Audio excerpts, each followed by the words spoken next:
क्या आप तीनों गुणों से परे महापुरुष हैं? विवेकशील मनुष्य प्रकृति के तीनों गुणों के अतिरिक्त अन्य किसी को कर्ता के रूप में नहीं देखता और स्वयं को गुणों से परे अनुभव करता है। वह सत्य स्वरूप को प्राप्त होता है। दूसरे शब्दों में, जब मनुष्य दृष्टा बन जाता है तब इस सत्य की अनुभूति करता है कि उसके गुणों के साथ असंगता है। तब उस समय परमात्मा के त्रिगुणातीत सच्चिदानंद स्वरूप को तत्वतः जानते हुए भगवान के सत्य रूप को प्राप्त होता है। यह प्रश्न एक का नहीं है, वरन अनेकों का है। अनेक साधकों, व्यक्तियों, जिज्ञासुओं के मन में यह प्रश्न उठता है, बार बार उठता है कि जो पुरुष प्रकृति के इन तीन गुणों से पार अर्थात परे चला गया है, वो जो भावातीत है, त्रिगुणातीत है, उसकी पहचान कैसे हो सके? त्रिगुणातीत क्या है? त्रिगुणातीत अर्थात सत रज तम, यह तीन की जो श्रृंखला है परमात्मा ने हमें बहुत पुरातन से दी हुई है। धरती, आकाश, पाताल, वात, पित्त, कफ, सत रज तम, स्त्री, पुरुष और किन्नर, सिर, धड़ और पैर। इस प्रकार से देखा जाए तो हमें तीन का संबंध बहुत ही अलग प्रकृति से दर्शाते हैं परमात्मा। जैसे ज्ञानी, बुद्धि और विवेकी। आप ज्ञान ले सकते हैं, बुद्धिमान हो सकते हैं, लेकिन विवेकी परमात्मा के इच्छानुसार ही हो सकते हैं। आइए, वो तीन गुण कौन से हैं? कौन सा प्रश्न है पहला, जिसे आप इस वीडियो में, इस कहानी के रूपांतरण में आप जानेंगे? वह कौन सा तीन प्रश्न है जिससे जानने के बाद हम गुणातीत हो जाते हैं? समझ लेना, परमात्मा ने आपको किसी महान लक्ष्य के लिए चुना है। पहला प्रश्न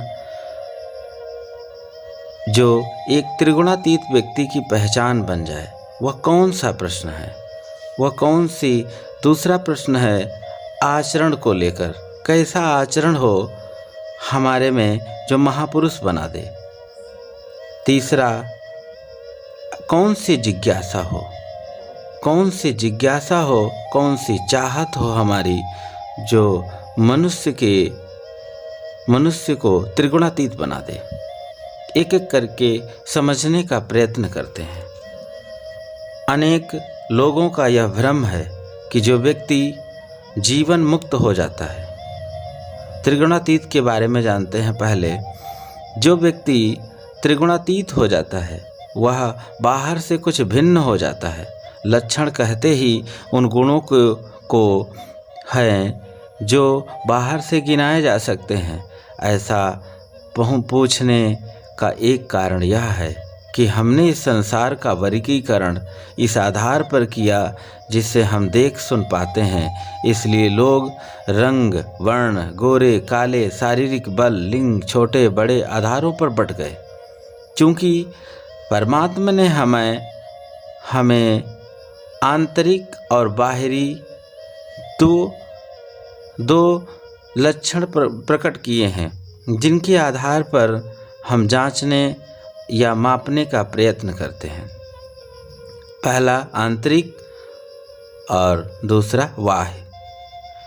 यदि कोई व्यक्ति गुणों से पार जाता है तो यह एक आत्मिक आंतरिक परिवर्तन है, इसका बाहरी लक्षणों से संबंध नहीं है।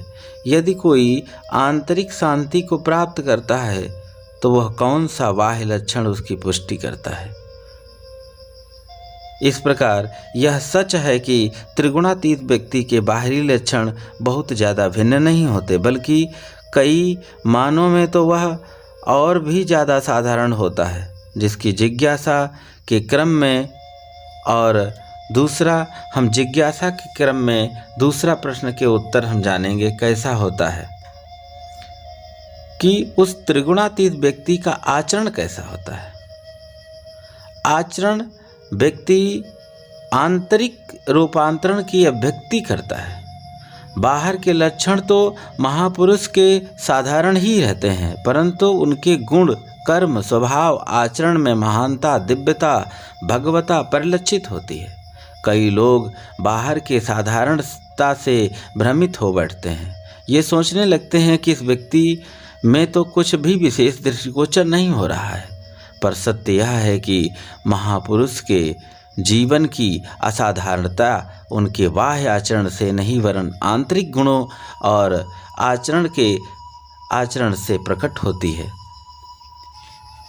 बाहर से तो वे यह दिखाने का भी प्रयत्न भी नहीं करते कि वे किसी दृष्टि से विशिष्ट हैं या उनमें कोई विशिष्टता के लक्षण हैं। इसलिए कई लोग परम पूज्य गुरु से सच्चिदानंद स्वरूप अर्थात अपने गुरु से मिलते समय यह धोखा खा जाते हैं कि वह लक्षणों में तो कुछ असाधारण नहीं लगता, जबकि सत्य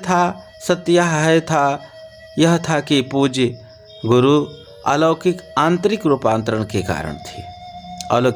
अलौकिकता आंतरिक रूपांतरण के कारण थी। जो त्रिगुणातीत हो गया था उसे बाह्य आडंबर करने की, कोई विशेष परिधान पहनने की नहीं, कोई विशेष केश विलास रखने की आवश्यकता नहीं। वह मूर्खता तो मात्र गुणों में उलझे व्यक्तियों के लिए है। जो गुणातीत मूर्खताएं तो मात्र गुणों में उलझे व्यक्तियों के लिए हैं। जो गुणातीत हो गया है उसके बाहरी लक्षण आचरण क्या होंगे? शास्त्र कहते हैं ऐसे प्रश्न वाल सुलभ चपलता से उभर कर आते हैं। बच्चों के मन में एक प्रश्न उभरता है, पर एक कौतूहल से ज़्यादा नहीं कहा जा सकता। वे प्रश्न पूछते हैं, परंतु उसका उत्तर मिले या न मिले इससे उन्हें ज़्यादा सरोकार नहीं होता है। वह प्रश्न मात्र पूछने के लिए पूछा गया प्रश्न है, शास्त्र कहते हैं। अब तीसरे पावदान पर हम जाते हैं कि इसके तीसरा प्रश्न क्या है। जिज्ञासा, उसकी जिज्ञासा कैसी है जिसे हम महापुरुष समझें। शास्त्र कहता है कि मानवीय चेतना के दूसरे तल से जिज्ञासा जन्म लेती है।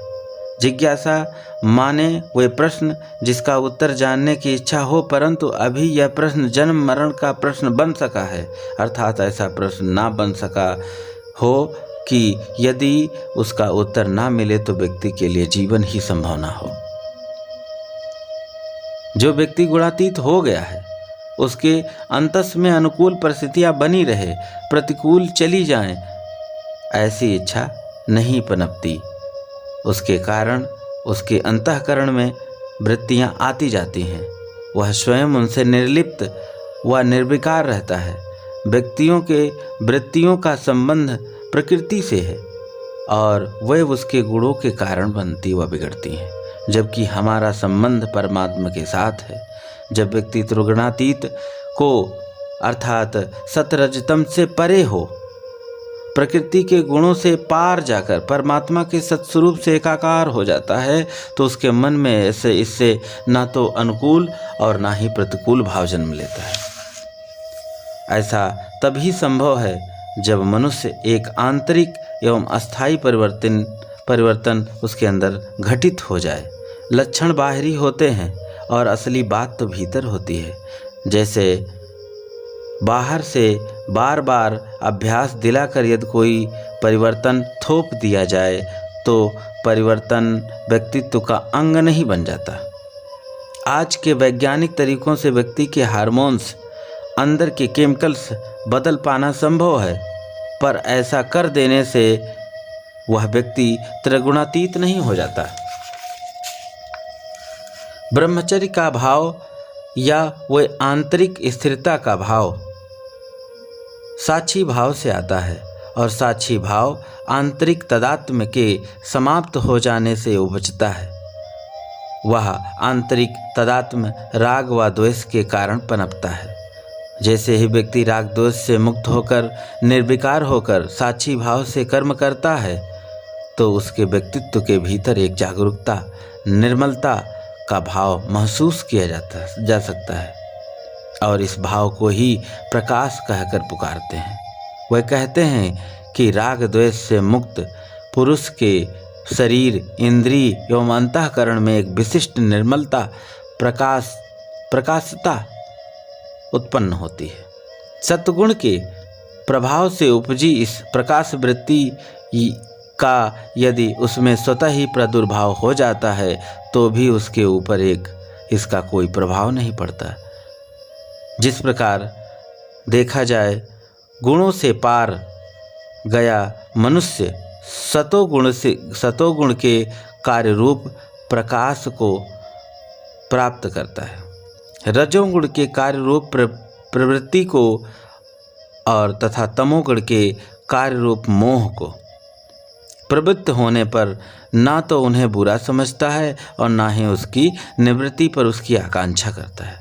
यह निष्प्रिय ही गुणातीत अर्थात त्रिगुणातीत अर्थात अथवा सतरजतम गुणों से परे पुरुष की पहचान ही कही जा सकती है, अर्थात महापुरुष की संज्ञा उन्हें दी जाती है। इस प्रकार विषय रूपी विषम मार्ग में चलने वाले मलिन बुद्धि को पद पद पर मृत्यु आती है। ऐसा जानो, यह भी बिल्कुल ठीक समझो कि हितैषी सज्जन अथवा गुरु के कथनानुसार अपनी युक्ति से चलने वाले को फल सिद्धि हो ही जाती है। धन्यवाद मित्रों, नेक्स्ट वीडियो के साथ आपको मिलते हैं।